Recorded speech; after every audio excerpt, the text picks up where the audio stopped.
So in the last video, it was like the top 10 disappearances or something like that. And there was this guy here who we're about to watch. He went missing for like 2 years or something, and then he just sort of reappeared a couple years later, and he couldn't remember nothing about where he was or what happened to him, and he just sort of carried on with his life. So there wasn't much information in the last video, so we're gonna jump straight into this one. It's a bit more in depth, hopefully. I haven't watched it yet, but it's a whole video about him, so there has to be more information. So let's see what happens.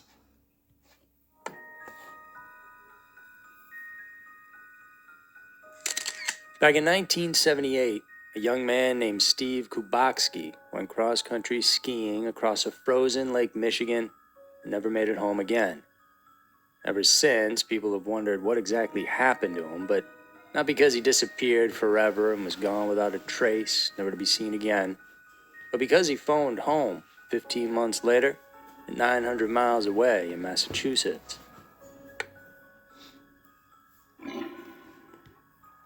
All right, so it was 15 months, not 2 years. What's that, like a year, 3 months? Still a long time to be missing. What happened to Steve in the time he was gone has been the subject of speculation for decades. The man himself chose not to divulge everything he experienced and shied away from the media frenzy that wanted answers. But why? Well, some say he may have accidentally found a portal to another dimension and traveled through time. Others speculate a secret government program. I still reckon he just ran away from his family.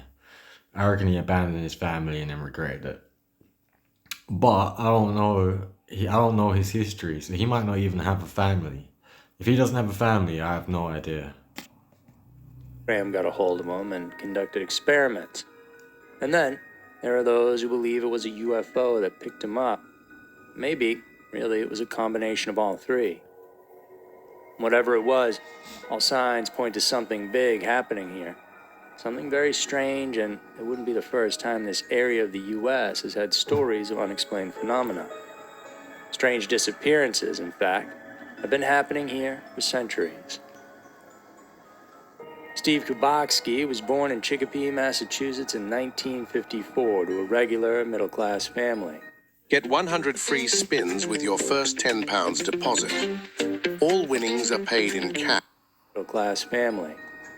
He spent his childhood in the town of Deerfield. There was plenty of woods and outdoor activities to keep a kid occupied. And Steve loved to explore. He was always curious and intelligent. He didn't love school so much, but he did have a thirst for knowledge, spending lots of time at the local library reading up on all sorts of subjects that interested him. By the time he was 23 years old, he was a student at Hope College in Holland, Michigan. It was the winter time, and having grown up near the Berkshire Mountains of Massachusetts, Steve was an avid skier. He decided to take some time off from studying to go exploring.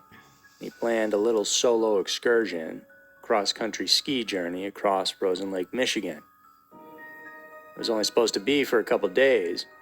Steve packed up his gear and headed out, but he never returned. The word got out and the search party commenced. It was extensive. Lake Michigan is massive, and helicopters flew overhead while people, mainly on snowmobiles, combed the frozen lake. They were looking for any sign of the man, and then, a few days in, they got it. A couple of those snowmobilers came across his skis, poles, and backpack, but no sign of Steve himself. Rescue teams descended on the area where the only clue they had. That's crazy. I didn't know that before. So they actually found his equipment and stuff in the mountain, which is kind of crazy because it's like, where did he go without all his stuff and his supplies? And how did he even get there? Other than his belongings was a 200-yard trail of footprints in the snow that led from his gear towards the edge of the lake. But strangely, the prints just ended abruptly. It was as if he had been lifted up into the air, plucked right off the snowy ice. Of course, that was no logical explanation, and so Maybe he was planning to fake his death And since it didn't work, it was just like a missing persons case, he came back because he put all his equipment, and then he walked towards the edge of the lake. Like maybe he thought he could make it look like he drowned, and then he just got out at another part of the lake. Because you wouldn't really know that, would you? You wouldn't be able to. Maybe you would find the tracks, I guess, at the other side of the lake. How big is the lake? It's probably massive. Even though it didn't look like there were any cracks in the ice or signs of problems in the area's terrain, investigators were Okay, the lake was frozen over. This shit is crazy. quick to surmise that Kabaksky had somehow fallen into the lake and likely drowned. No, okay, the lake wasn't frozen over. So my theory still stands. And they actually did think that he drowned. Divers broke through the ice and searched the depths of the water and Okay, the ice was frozen over. Ignore me. Just ignore me. the surrounding area, but still no sign of clothing or gear or body.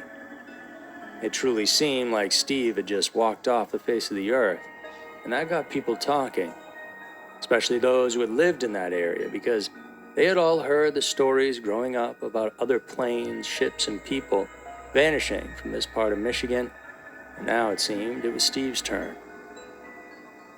Long before he disappeared, there had been many documented odd occurrences out there, and so many, in fact, the place has even been named the Michigan Triangle.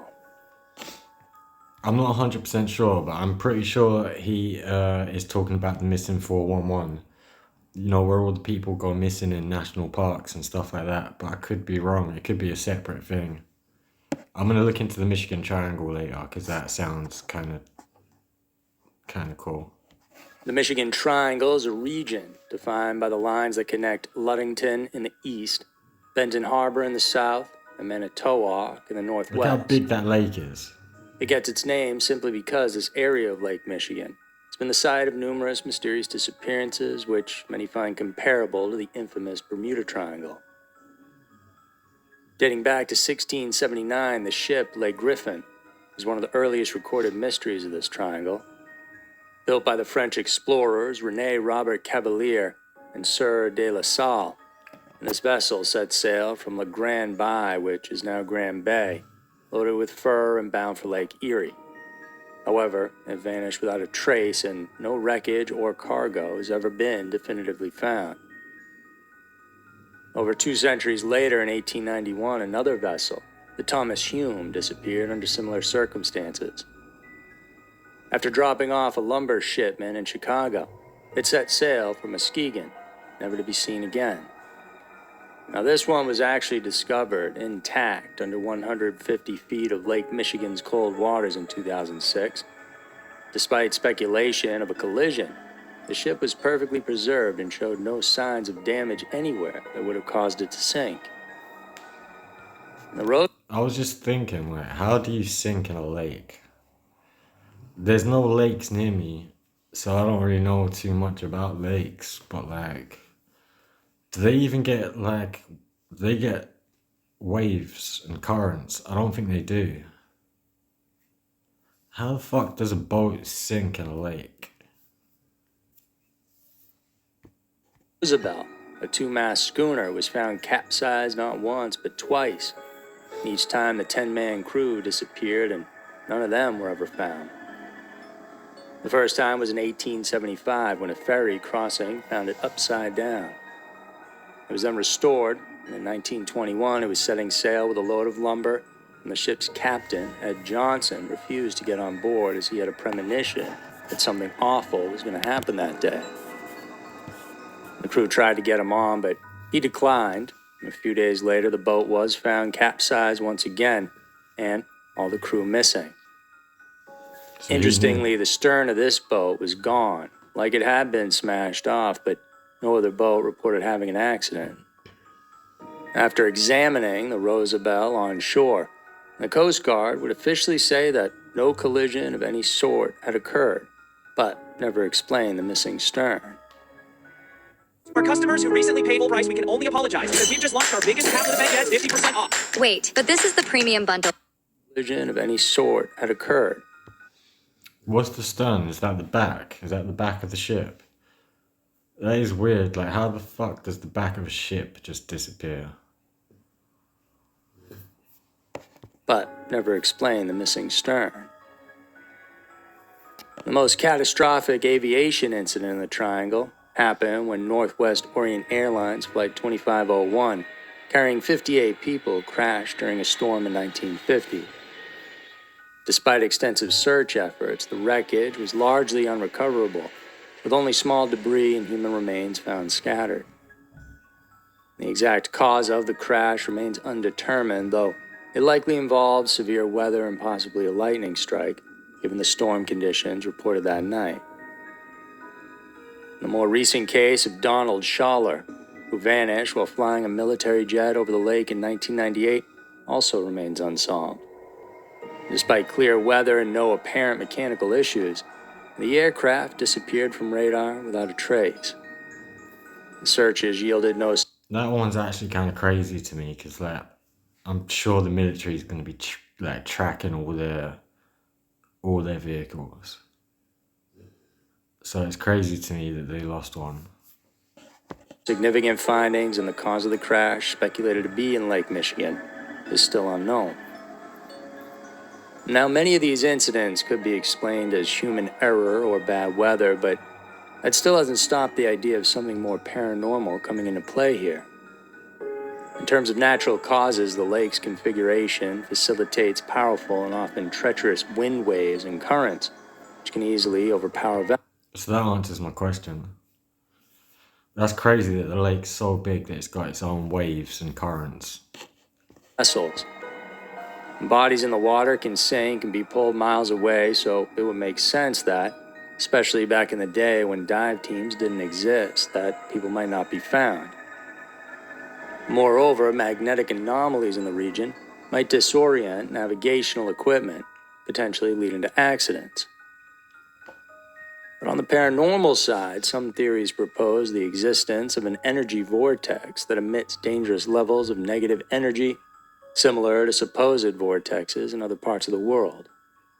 Others point to UFO sightings, to which there are many reported in the vicinity, as potential indicators of extraterrestrial involvement.